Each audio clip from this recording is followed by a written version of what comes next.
Olá a todos e a todas, bem-vindos a mais uma aula do nosso curso de Brasil Colonial e finalmente chegamos à nossa aula 9, né? Que vamos tratar das reformas pombalinas, né? Onde nós deixamos o final ali do século do ouro e agora a gente viu alguns desses desdobramentos, né, no Brasil, e agora a gente vai ver principalmente de Portugal e da onde é que eles vieram, né? O que a gente viu nas últimas aulas, algumas dessas medidas, né? Certo. Então, vamos começar a nossa aula e para, né, já dar início, vai ter a nossa figura central dessa aula vai ser o Marquês de Pombal aí, numa pintura clássica, né, de que tenta sintetizar tudo que ele foi para a história, né, portuguesa. Que a gente vai entender o porquê mais, né, dos planos aí no chão, da água invadindo a terra e ele nessa posição monárquica, né? A gente vai entender mais sobre isso ao decorrer da aula. Certo. Para começar essa nossa discussão de hoje, a gente vai precisar entender como é que o iluminismo acabou chegando a Portugal, né? E para isso a gente vai voltar para um momento de crise que a gente já falou nas aulas anteriores, né? Que é aí a segunda metade do século XVIII, né? Por quê? Porque nesse momento é quando começa a ter uma crise para se extrair ouro e a Portugal já tinha se perdido as outras colônias, então só tinha Brasil e algumas outras que não conseguiam produzir de maneira tão lucrativa quanto um dia já foram, além de estar preso num ciclo de influência totalmente dependente da Inglaterra e das suas manufaturas, né? Então, o certo esbanjamento, né, com a riqueza extraída não podia mais ser feito, e quem vai acabar estando na realidade nesse momento, né, vai ser o Dom José I, que vai acabar ficando com esse BO na mão. Embora o início, né, do seu reinado tenha sido até que relativamente tranquilo, mas o que vai dar o pontapé para fazer o menino acordar da onde ele tá vai ser o terremoto de Lisboa, né, de 1755. Por que ele vai ser tão marcante? Porque ele vai dar início às movimentações políticas que vão desembocar em muitas alterações do status quo, do que tem tido ali até aquele momento no Império Português. O que foi o terremoto de Lisboa? Foi um abalo sísmico que destruiu a cidade de Lisboa. Ela ficou arrasada. Teve-se inundamentos, ou seja, houve tsunami junto com o próprio terremoto. Houve incêndios por conta da destruição dos escombros e como se não existia energia elétrica naquele momento, só tinha qualquer espécie de luz interna que você teria seria por fogo. Por consequência, quando se destrói estruturas, especialmente estruturas medievais daquele período, né, com ainda mais ruas estreitas, casas feitas de madeira, palha, esse tipo de coisa. Por mais que tivesse pedras ali no meio, né, a destruição, além de ser ser construções mais frágeis, também são mais facilmente inflamáveis. Então, deixou a cidade completamente arrasada. Destruiu mais de 35 igrejas, 55 palácios, e também houve um inundamento e perda da biblioteca real, que perdemos aí, né, muitos bens inestimáveis no sentido de documento, né? Daquilo que nós poderíamos usar como documento para entender aquele período, além de a própria perda cultural que isso representa, né? Além daquilo que podia ser produzido, além daquilo que já existia por si, né? Então, Então foi um abalo muito grande, assim. Foi um abalo muito grande inclusive para a própria sociedade. Teve muitas mortes, muitas mortes. Foi algo muito grande, no ponto de que justamente vai dar o pontapé para repensar o que se quer de Lisboa, o que se quer né, do governo lusitano. Então, o primeiro-ministro, né, de Dom José I, que vai ser o nosso Marquês de Pombal, o Sebastião José de Carvalho de Melo, vai entrar na jogada para tentar organizar a bagunça que vai ficar, né? Então, o que vai acontecer? Primeiro, né, ter que limpar toda a cidade para ser reconstruída, né? Vão queimar, gente, vão jogar no mar, vão fazer cova comum, né, vala comum, então vai estar um caos. E aí, a partir daí, a gente precisa entender a figura do Pombal para entender como é que ele vai pensar essa cidade, o que ele vai pensar daqui para frente pro governo de Dom José I, né, o Pombal, que ainda não tinha ganhado esse título, né. Ele foi né, ele vai ser um intelectual que teve muito contato com o mundo burguês efervescente daquele período, da Inglaterra, da França, e também da Europa do Norte, aí, né, os países nórdicos. Então ele vai acabar tendo uma percepção maior, né, um contato maior com a racionalização aí do conhecimento, né, daquilo que a gente vai ter no iluminismo, né. Caso aqueles que não sabem o que é iluminismo, né, vai ser o pontapé para começarmos a ter uma produção crítica científica mais próxima do que a gente tem hoje, né? O falseamento, uma forma de pensar de maneira racional, né? A cisma entre o homem que interpretava, por mais que tivesse a possibilidade de pensar criticamente de certa forma, ele ainda construía a visão em volta, né, de seus dogmas, das suas religiões, em alguma medida. Por mais que houvesse, né, questões pragmáticas, não se havia um atentado objetivo, né, naquele nível, né, pelo menos na Europa daquele momento, para se pensar racionalmente. Teríamos mais presença disso, por exemplo, na antiguidade, que depois dá espaço para outras formas de reflexão, e aqui ela vai ter um renascimento, essa percepção lógica, essa percepção racional de como se estruturar as coisas, né? Especialmente pelo desenvolvimento do capitalismo nesse momento, que vai pedir um apego mais materialista para se desenvolver economicamente, de certa forma, que vai se utilizar também de narrativas para justificar aquilo que ele quer de materialidade, mesmo que elas sejam incoerentes entre si. Então, o que o Pombal tem a ver com tudo isso que eu falei de iluminismo, né? Ele vai ser quem vai trazer, né, essa visão para reelaboração do que vai ser Lisboa, né? Vai pensar ele dentro dessa lógica iluminista, que vai fazer grandes fachadas, vai fazer fachadas unificadas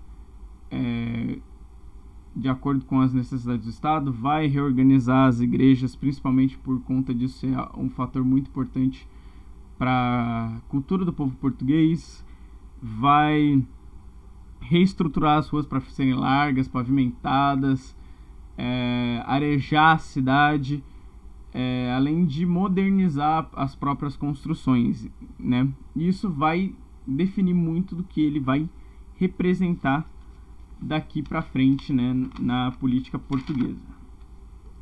Dito isso, né, como ele vai ser quem vai exportar, né, o iluminismo para dentro de Portugal, ele vai ter lá suas inspirações, né? E os seus compromissos com o rei também. Então, o que ele vai trazer para Portugal em si, para esse governo, né? Quanto face, quanto aquilo que ele quer vender desse projeto de governo. Aí ele vai ser, né, um exemplo do que é o despotismo esclarecido. E o que isso quer dizer, meu querido, né? O que isso quer dizer? O despotismo esclarecido vai ser a união da monarquia absolutista, né, da concentração do poder na mão do rei, somado à racionalização e dinamização administrativa e lógica e material que o iluminismo vai, em alguma medida, trazer, né, essa ciência para dentro da administração, para dentro daquilo que se pensa como Estado, para aquilo que se constrói como um aparelho político, né? Então ele vai manter tradições ao mesmo tempo que vai fazer concessões e reestruturações para um tempo atual, né? Dar concessões, né? Inclusive isso vai ficar em voga durante muito, muito, muito tempo. E um dos maiores exemplos disso também vai ser o Luís XIV na França, né? Mas vamos sempre lembrar uma coisa, né? O despotismo esclarecido, ele pretende manter, né, o antigo regime, né, que a gente vai chamar aqui, né, da antiga monarquia. A ideia é justamente manter aquilo que já se tem e entregar os anéis para não perder os dedos. É mais ou menos essa a noção aqui, né? Fazem-se concessões, fazem alterações para que se mantenha-se o status quo. Então, o que ele vai pensar para isso? Vai ser o fortalecimento dentro da figura do rei, né? Pensar o rei como uma figura central da sociedade, né? Ele vai ser o ponto focal do Estado, ele vai administrar o Estado, mas o que vai alterar, né? Essa dinamização de como ele vai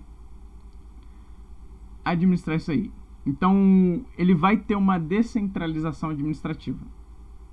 E para compensar isso, de ter uma falta de centralização, ele vai burocratizar o Estado. Ele vai tornar ele um aparelho pujante, que vai ser algo regulamentar, que vai se de certa forma, espionar, né? Ele vai ter diversas legislações aí implantadas para impedir dois problemas do absolutismo clássico, né? Que os integrantes do aparelho do Estado ficarem mais preocupados com o seu interesse privado e se aproveitar do cargo e tentar dinamizar, né? Porque quando se tem uma dependência muito grande do rei, há um atraso, né? Precisa falar pro órgão tal que vai comunicar, o órgão tal que vai falar com o rei, e aí o rei vai ter o parecer que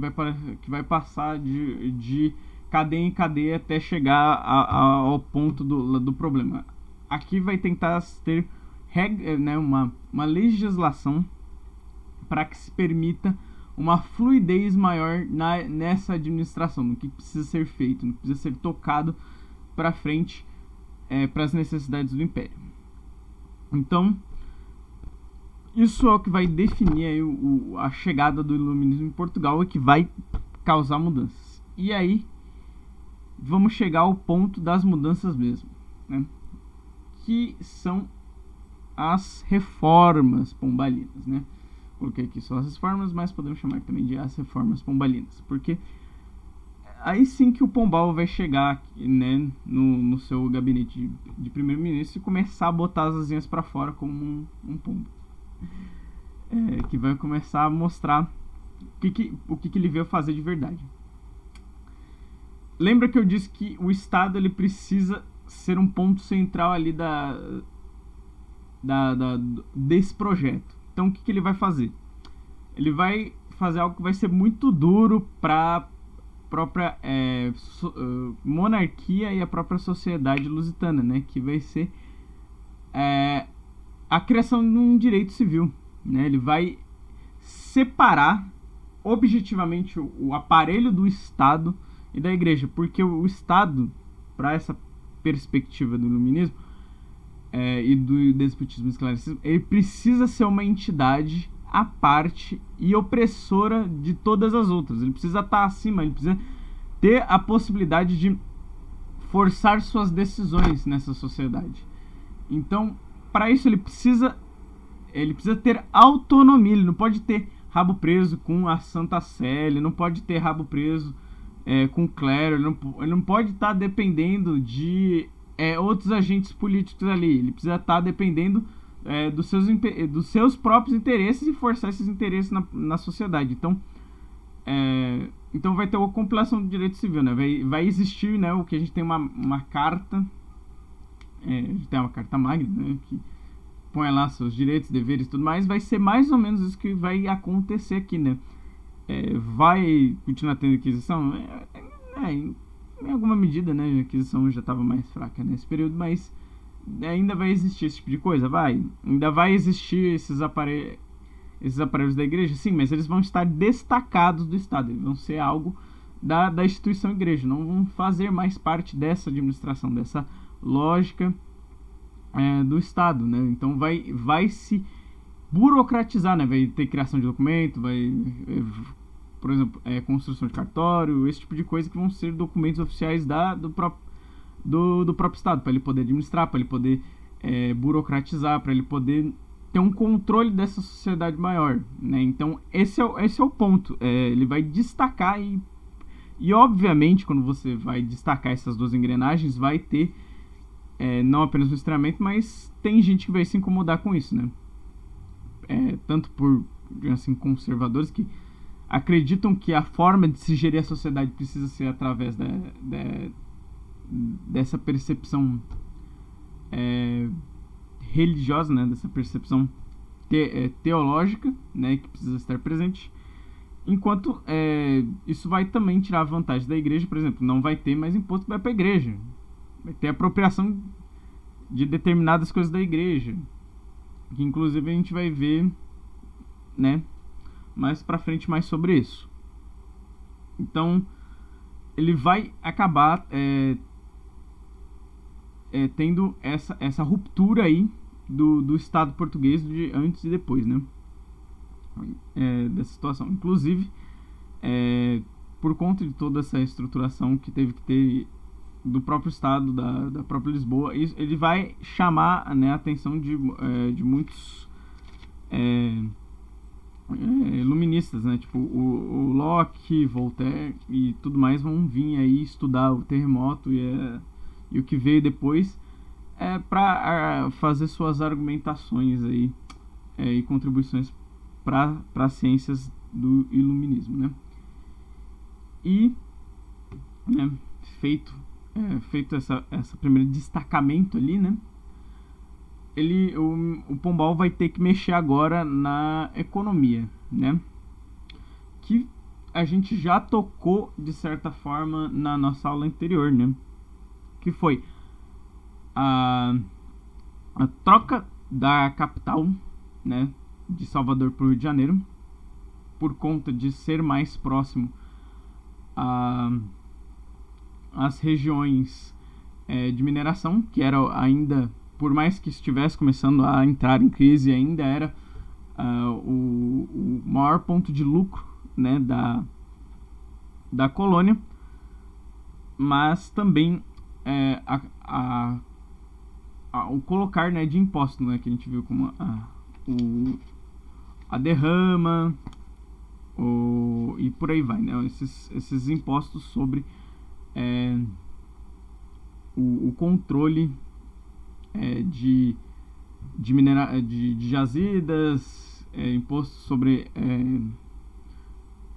exploração do próprio minério e tudo mais. que mais ele também vai colocar, né? O que mais ele vai alterar? Vai ter necessidade de fundições, né? Porque para provar, né, que foi pago tributo, vai ter todo o minério vai ser fundido com um selo falando que foi pago o tributo e esse enviado para Portugal e tudo mais. E o mais impactante, né, dessa forma também, fora isso que a gente já discutiu nas últimas aulas, né, vai ser a criação das Companhias Gerais de Comércio de Grão-Pará e Maranhão e Pernambuco e Paraíba. Porque o que vai ser a importância disso daí? É aí que o Pacto Colonial vai ser mais apertado, igual a gente viu na última aula, e que vai começar a incomodar muita gente, porque não vai pegar só um ou outro produtor, né? Não vai ser um ou outro, vai começar a pegar todo mundo, todo colono, né? Na sua grande maior parte, senhor de engenho vai começar a ficar incomodado. Por quê? Primeira coisa que a criação disso aí vai impactar, ele vai acabar com as capitanias hereditárias, né? Agora as capitanias não serão mais herdadas, né? Deu lucro, beleza. Não deu lucro, beleza. Vamos fechar isso aqui e vamos dar pro próximo, né? Então vai perder esse ar aristocrático que existia nas capitanias por si só. As companhias vão ter monopólios sobre o comércio, ou seja, não vai existir mais comercialização com outros povos, com outros mercadores ou outros métodos de fazer esse giro do comércio, né? Então, apenas quem tiver os contratos de monopólio vai poder fazer, por exemplo, venda de escravo. Escravos só Grão-Pará e Maranhão. Não tem conversa. Tipo, não tem vender de outro lugar, comprar de outro lugar. Não. Se tu quer comprar escravo, é com eles. Tu quer vender teu algodão, é com eles.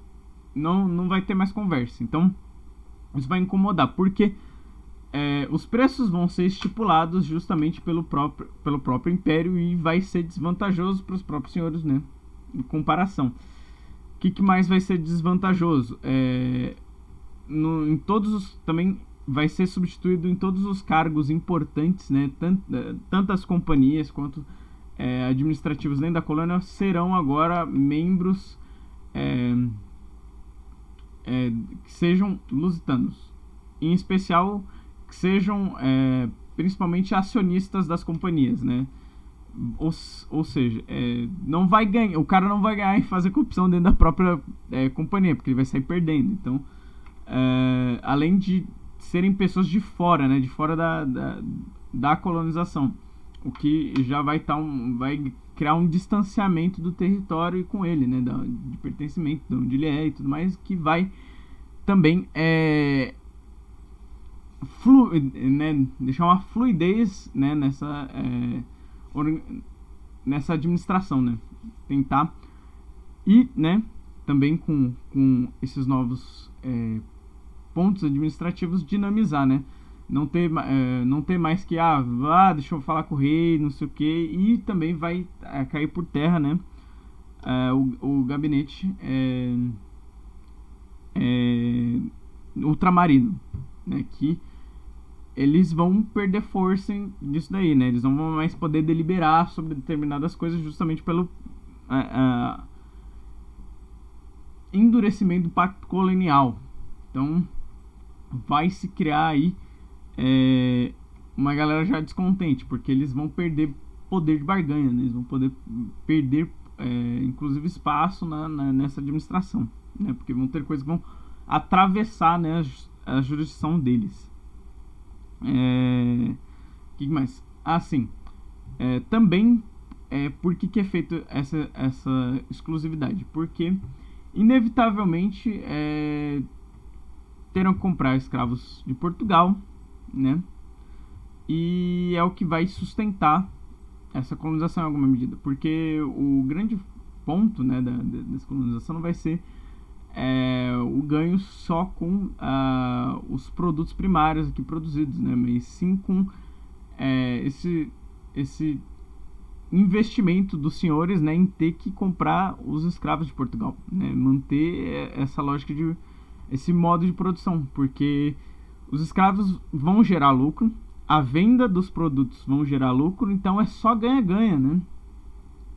E não, então não tem porquê ter uma ruptura, né, nesse modo de produção para Portugal, que inclusive vai acostumar muito mal a elite colonial, que vai nos custar bastante coisa mais para frente. Aí o Real Erário. Real Erário vai ser também um órgão criado pelo Pombal, né? Por quê? O que esse órgão vai fazer? Isso aí vai ser o órgão que vai acabar com a mamata. Não vai ter mais mamata no Império Português. Que eu quero dizer com isso, né? Esse órgão vai começar a caçar título de dívida.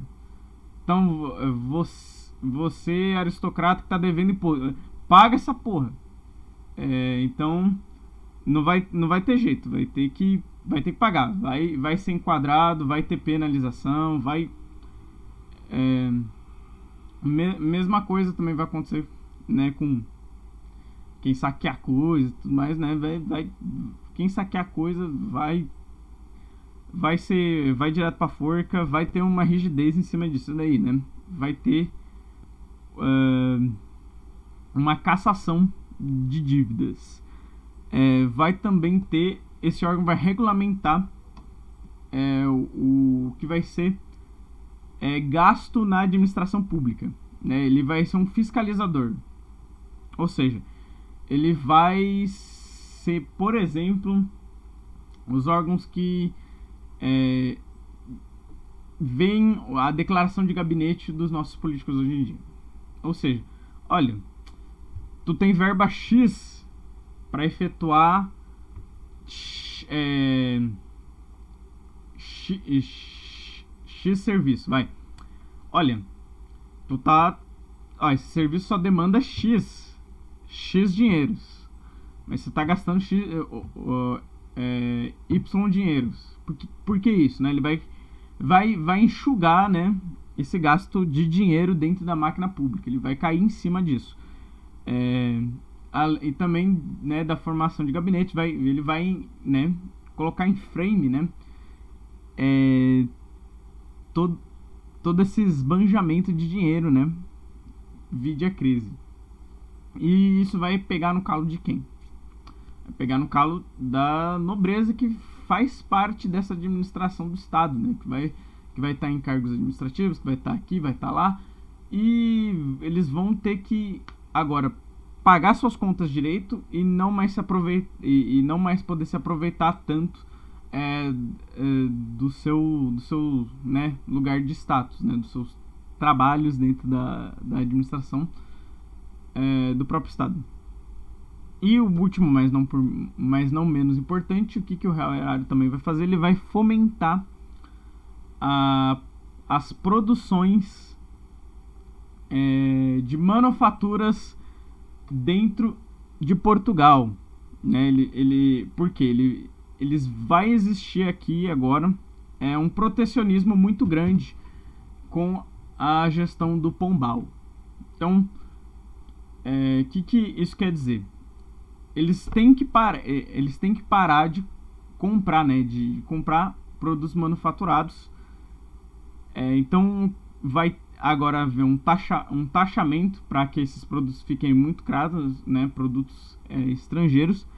E agora vai vir um incentivo para criar pequenas manufaturas que aqueçam a economia local e que tenha assim, uma diversidade dessas manufaturas. Então vai se gerar ali vai se ter um incentivo para o crescimento de uma classe burguesa, né?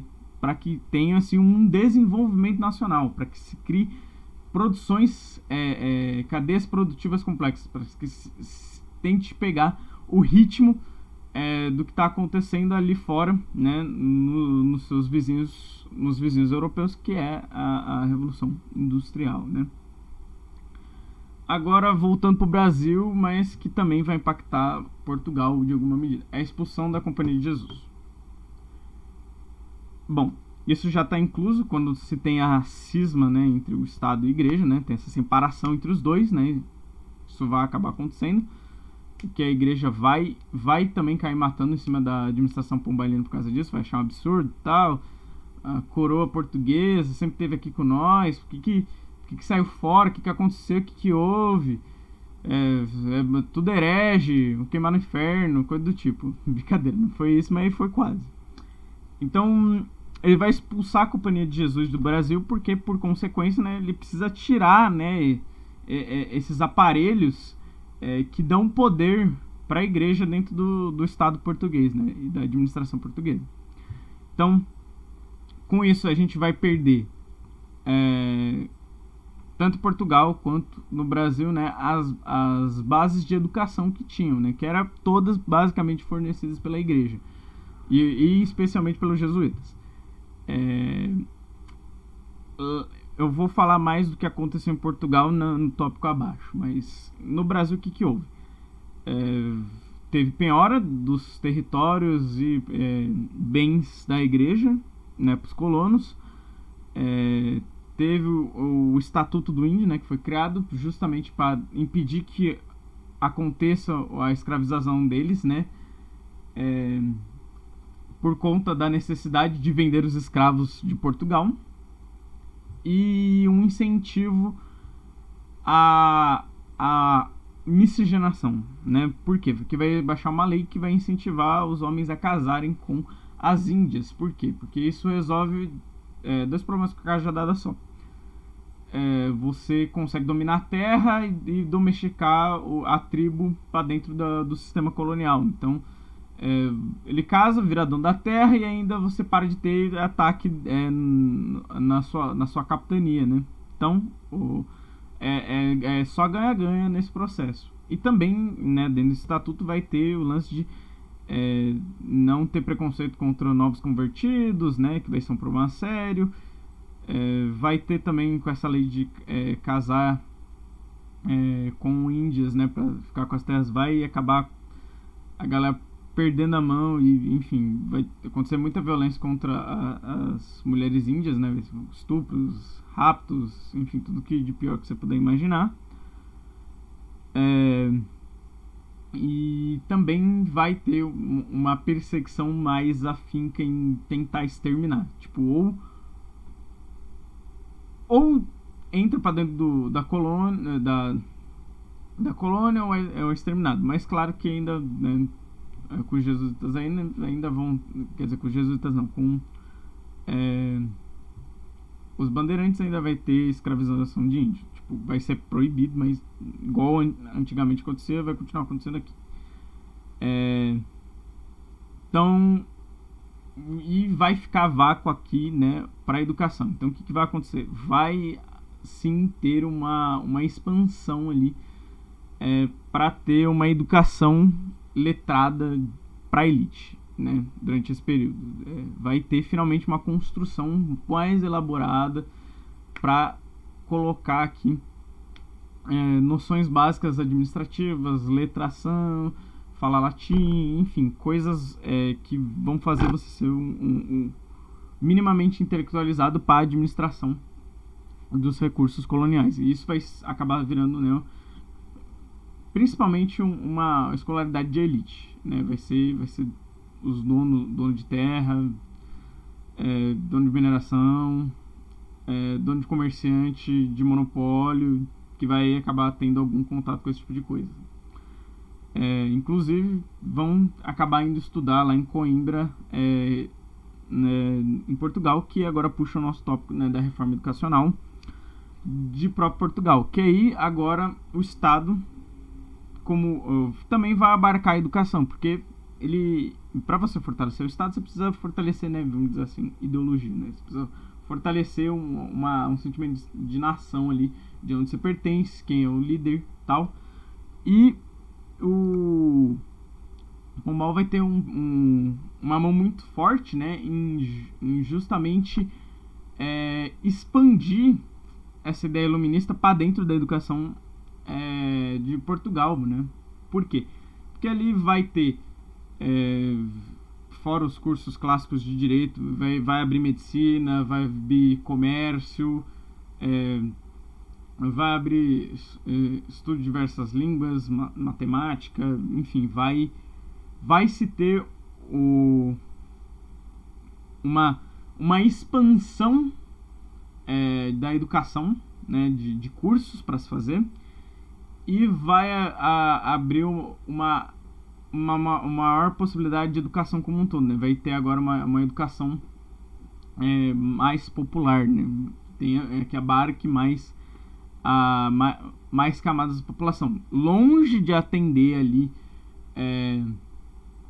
todas as camadas mais baixas, ou todas, mais ali uma classe média vai ficar meio contemplada, e em especial vai fortalecer ali para que os filhos dessa elite que já está aí, e essa classe média e dessa burguesia crescente vão poder desfrutar, né, dos avanços dentro dessa universidade. Inclusive, elas em Portugal vai ter grandes avanços, né, sobre estudos sísmicos por conta, né, do terremoto e da catalogação, né, que vai ter sobre a destruição que o Pombal vai fazer. Então vai ter bastante estudo, né, sobre esse território, que vai gerar sismologia e geografia, né, a educação dentro de Portugal vai ter bastante né, vai ter bastante produção e vai contribuir aí futuramente em outras áreas do conhecimento. Certo. Dito tudo isso, tudo dessas reformas, né? O que no final ficou à vista, né, do Pombal?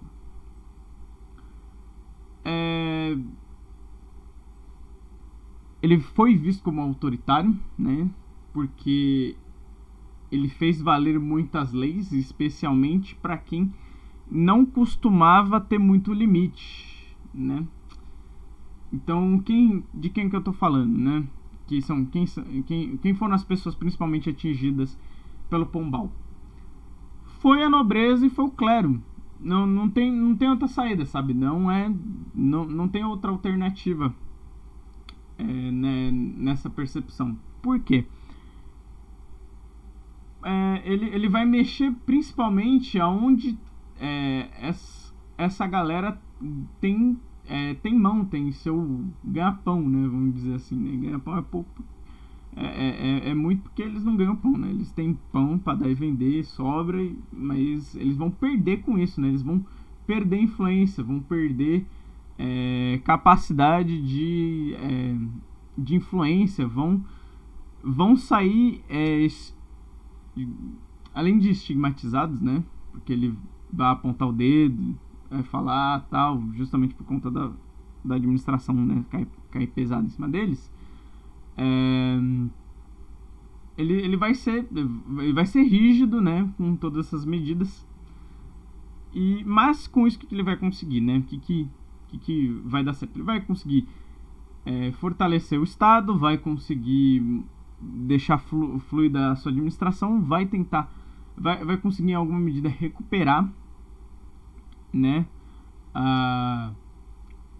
as forças do Império, vai escapar durante algum tempo dessa dominância inglesa dentro do território, e vai reafirmar o pacto colonial muito bem, né? Ele vai conseguir fazer isso. Mas, por mais que isso tenha sido uma vitória, no caso, vitória para o projeto político que ele está implantando, ela vai ter data de validade, né? Como a gente viu lá atrás, ela vai começar em 1750 e vai acabar em 1777, né? Por quê? Porque vai ter Dom José I vai morrer, né?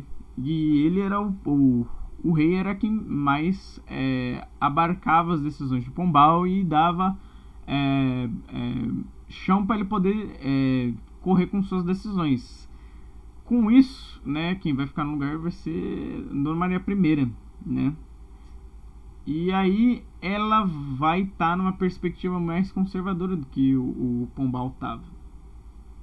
E ela vai levar para frente as queixas, né,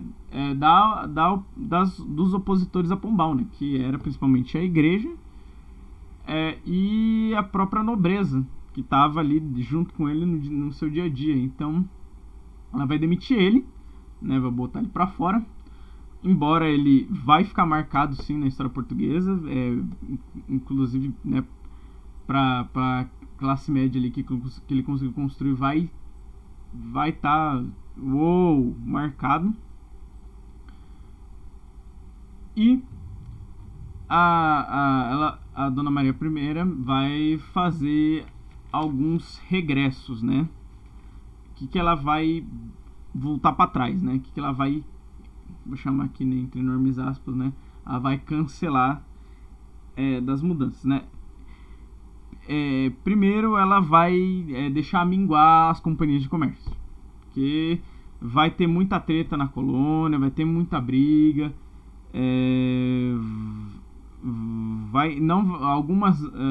algumas né, não vão dar o lucro que se esperavam.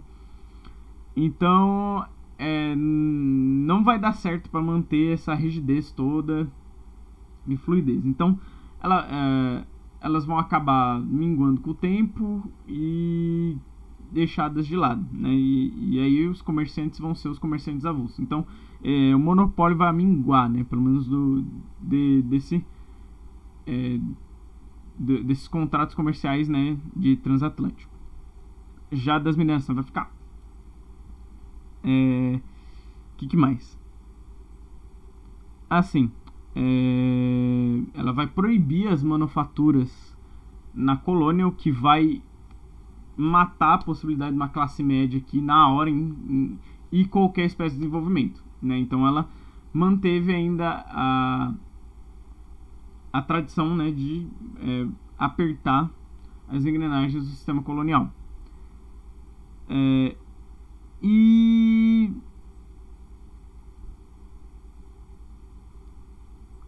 E é isso que ela vai fazer, né? Ela vai cortar essa administração de Pombal, vai também descentralizar mais, quer dizer, vai centralizar mais novamente algumas dessas decisões e vai manter também a produção manufatureira, mas vai retomar o comércio forte novamente com a Inglaterra. Então, ao mesmo tempo que vai, em alguma medida, gerar um desenvolvimento ainda para Portugal, ele não vai conseguir sair de uma esfera de dominação, o que vai causar, né, o escoamento ainda da riqueza de Portugal para os países, especialmente Inglaterra, né, os países que estão tendo sua revolução industrial a passos mais largos. Então, em conclusão, o que foi a reforma pombalina? Foi uma forma administrativa de dinamizar o Estado português em se reinventar pós as crises e o terremoto de Lisboa, que vai tentar aburguesar a sociedade lusitana, que vai aburguesar em alguma medida sua nobreza, mas essa é a questão. Ela não vai criar uma própria burguesia. Então ela não vai ser capaz de criar o desenvolvimento necessário para correr atrás do prejuízo. Então ela vai ter uma nobreza aburguesada que não vai ter as mesmas prioridades que a burguesia de outros países. E para fechar a questão da nossa aula, né, para vocês pensarem um pouco qual foi essa resposta, a resposta é a B, né, que foi o que eu falei. As características pombalinas vai ser a fase despótica esclarecida, vai perseguir uma melhor gestão do império, vai ter as perspectivas iluministas, vai fazer uma manutenção da monarquia para que ela consiga prevalecer, e vai manter ainda a lógica do mercantilismo ali na exploração do pacto colonial. Vai manter a colônia do jeito que está, e vai manter ela lucrativa dentro da medida do possível, é claro, né? E, e vai fortalecer os seus territórios, embora, né, no final das contas, como a gente viu aqui no final da aula, vai acabar escoando essa riqueza para outros lugares. Então, obrigados a todos pela atenção, pela aula de hoje, e até a nossa próxima aula.